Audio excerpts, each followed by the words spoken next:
Février 2021. Presque 1 an après le premier confinement. On s'est retrouvés à Noyon entre femmes pour se voir, s'écouter et se raconter comment chacune avait vécu cet étrange moment.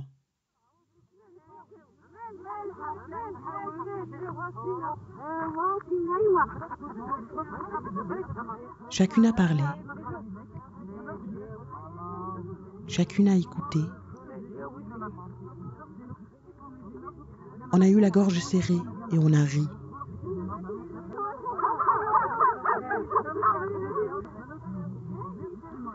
Ce sont ces récits que vous allez entendre ici. Les mots des unes, retranscrits et lus par d'autres.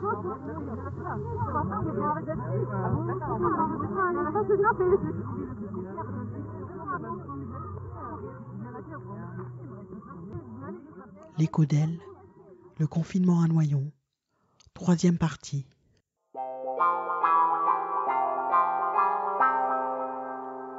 Et en vrai, c'était comment ?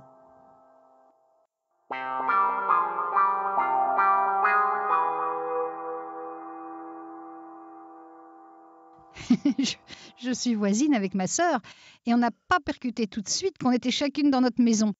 Elle m'a obligée à venir partager un thé dans le jardin, longtemps après le début du confinement. Et c'est là qu'on a commencé à se demander « Mais comment le vivaient les autres ?» Elle avait ses enfants et elle en a profité. Ils ont fait le grand ménage à la maison. Elle avait gardé tous les cahiers d'études dans un meuble. Du coup, ce meuble, pouf, ils l'ont démonté et le jeté. Il y avait des lits qui dataient des années 60. Ils ont demandé à la maman pourquoi garder ces lits depuis qu'on était bébé. Et la maman a répondu, ils ne sont pas cassés, ils sont encore bien. Et vu qu'eux, ils veulent des trucs modernes, donc ils ont commandé des lits fer forgé. Ils ont modifié toute la maison. Elle était contente. Elle a travaillé depuis qu'ils avaient 3 ans. Elle ne les a pas vus grandir. Elle a l'impression qu'ils sont toujours des bébés. Elle était heureuse parce qu'elle les avait tous à la maison. J'ai mis une corde avec un sac de courses que je lançais du balcon. Et mes enfants me mettaient dedans les courses. Technique du bled. En fait, il y a des points positifs pendant le ramadan. Reconfinez-nous pendant le ramadan, s'il vous plaît. On dormait jusqu'à pas d'heure. On avait le temps de faire notre truc. Mais même hors ramadan, ça nous a soudés. On faisait des jeux de société avant que les enfants voulaient des jeux de société. On disait non, on n'a pas le temps. On a fait du jardinage. On n'avait jamais fait du jardinage dans notre vie. On a fait de la peinture, de la pâte à sel. On a fait un groupe avec les cousines, les sœurs. Et on se donnait des idées. Du coup, on a pris des kilos. Lol. Dès qu'il fait beau, on a pour habitude d'aller chez ma tante. Ça part en barbecue et en soirée.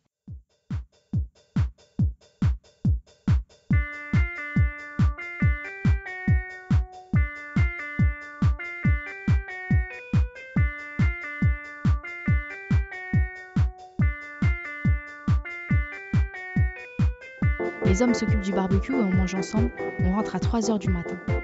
Avec ce confinement, notre cousine s'est mariée, on n'était pas là. Notre cousin s'est mis en ménage, on n'était pas là non plus. Il y a plein de choses qu'on a loupées, des naissances qu'on a loupées. Notre cousine, on l'a vue, elle était enceinte d'1 mois. Elle a accouché l'année dernière et on n'a même pas vu son bébé. La petite va avoir 1 an, on ne l'a pas vue. Normalement, en été, on part, on prend le camion et on s'en va, on fait les places. Et là, c'était pas possible. Et franchement, on avait l'impression qu'on nous amputait d'une partie de nous. Elle se disait qu'un jour, on va la trouver seule et morte. Il y avait du soutien dans le quartier. Mais tout le monde avait peur pour elle. Il ne s'en approchait pas. T'avais pas de moment pour toi. T'étais un peu la mère au foyer de tes grands-parents. Tu faisais le ménage et à manger. L'aide ménagère ne venait plus. Du coup, tu t'es occupée d'eux, tout le temps. Ta grand-mère t'appelait tout le temps, par-ci par-là. Et ton grand-père s'est relâché physiquement. Il est devenu dépendant. Vous étiez obligé de cacher ses clés de voiture parce qu'il n'était plus en état de conduire. Au début, vous pensiez que ces pertes de repères étaient dues à l'âge et au confinement. Puis, t'as compris que ça cachait autre chose. T'as demandé à ce qu'il aille à l'hôpital, mais tout le monde avait peur de l'emmener à cause du Covid. Tu pouvais pas rentrer chez tes parents. Tu pouvais pas les laisser tout seuls. Tout ça à gérer en plus de tes études. Et c'était ta dernière année. Et puis tu t'es relâché. T'as décroché. Parce que ta priorité était devenue tes grands-parents. Tu l'as voulu et tu l'as assumé jusqu'au bout. Après le confinement, ton grand-père a été diagnostiqué. Et c'était pas que de la vieillesse. Je veillais tard jusqu'à entendre les oiseaux. Je me réveillais et j'étais active au niveau du ménage. Le ménage, il faut le faire. C'est pas une aide. On a chacun sa part de responsabilité pour respecter cet endroit. Tu te lavais le soir. Tu te levais vers les coups de 8 heures parce que les profs t'appelaient le matin. Et ils mettaient la caméra. Il fallait être présentable. Sinon, ils t'enlevaient des points. Pour mes cours, donc on était 13 étudiants en visio. Moi, je ne mettais pas le micro ni la caméra. Donc, j'étais sous ma couette, je dormais et j'écoutais le prof. Tu étais obligé de couper ton micro parce que ta mère faisait le ménage dans ta chambre. Et les profs disaient « Pourquoi tu coupes ton micro ?» Tu travaillais avec ta copine. Vous étiez chef de groupe. Vous deviez donner des indications sur le travail à faire.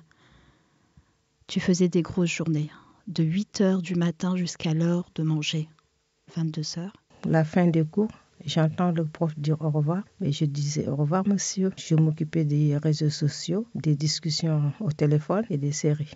Tu ne faisais rien du tout à la maison pour aider. Tu n'avais pas le temps. Si tu parlais à quelqu'un, c'était qu'avec les personnes de ton groupe. Ta meilleure amie t'en a voulu. Après, elle a compris. Ma fille, je lui disais, t'es bien où tu es. Tu ne connais pas le Covid. Tu ne sais pas ce qu'on vit.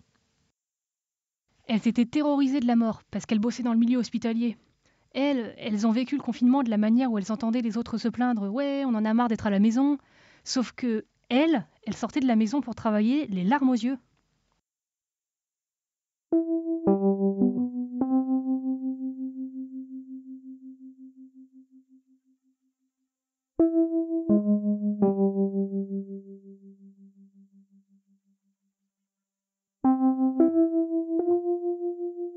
Toi, t'allais voir les voisins, les personnes âgées.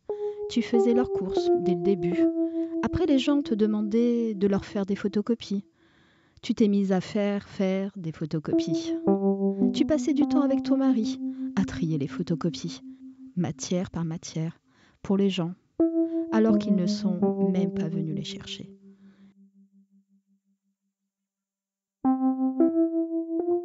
Et en plus, tu te demandais si tu en faisais assez.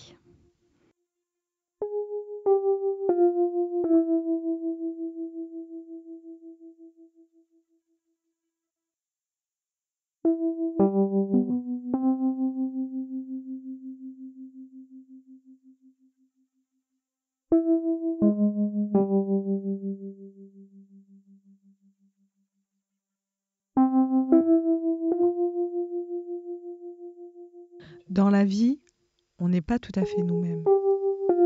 On porte un masque. Après avoir vécu le confinement, on s'est rendu compte qu'on était toutes dans la même galère. Le masque est tombé. Un peu.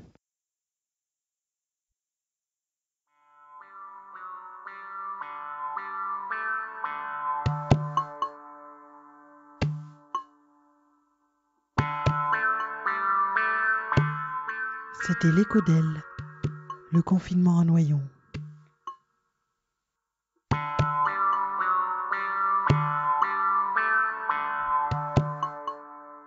Avec les échos d'eux, Nadia, Rachida, Moana, Brenda, Naïma, Aminata, Déborah, Marie-Jo, Laurence, Najwa, Anna, Khadija, Laura, Delila, Madame Rich, Sabrina, Soumia, Touria, Hind, Iman, Asma et Samia.